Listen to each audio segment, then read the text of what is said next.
to Vandergraaf for sponsoring this Road to Recovery video.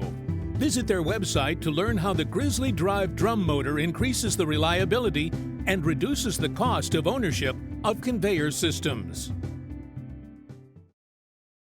Hey there, Kevin Yannick with Pit and Quarry Magazine. Thanks again for joining us for our ongoing Road to Recovery series. Today we've got with us from FMI Capital Advisors, George Reddin. George, thanks for being here. Hi, Kevin. Thanks for having me. George, I wanted to bring you in today and talk a little bit about what's happening in specific construction markets. Obviously, aggregate demand comes from different areas.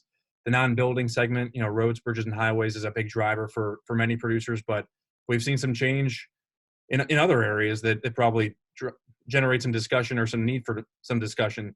I'm wondering, what is it you're seeing at FMI here that is changing or is still more of the same in 2021, and what's the long-term future look like for different construction segments that are driving aggregate demand? Great. So let's talk about 21. Overall, we're looking at a fairly flat year. We break it up into residential, non-residential, and then non-building structures, which captures the highways and streets. 2020, pleasant surprise was residential.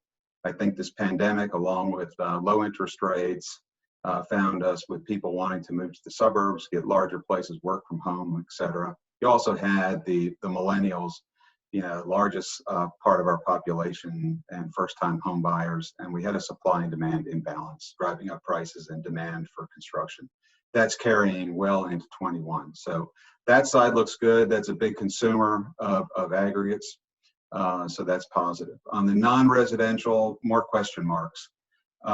You've got office buildings. I think with this past year of work from home, it's made people stop and rethink what's the balance going to be of in the office versus at home. And I think people are pausing to think about that. And these projects have pretty decent lead time. Same thing on retail, strip centers, malls, et cetera, with the growing e-commerce market. People shopping from home, what's the question mark there? The real winner on the non-res is going to be the warehouse distribution section. And those are big consumers of concrete, which obviously consumes a lot of aggregates, also consumes asphalt. So that's, if you're in the right neighborhood for that, that's going to be 21 and into the future. On highways and streets, it looks like it's going to be relatively flat this year. We get an infrastructure bill. It's going to take some time to work through projects being let, projects being bid, performed, et cetera, and hitting people's financial statements. But long-term would be very positive. And obviously we get the long-term highway bill and some funding for the DOTs. It's bright for the aggregate industry. George, thanks for sharing your perspective there from FMI. It's great to see you, and stay well. Thanks, Kevin.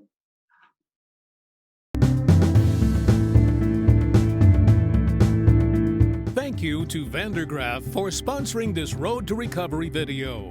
Visit their website to learn how the Grizzly Drive drum motor increases the reliability and reduces the cost of ownership of conveyor systems.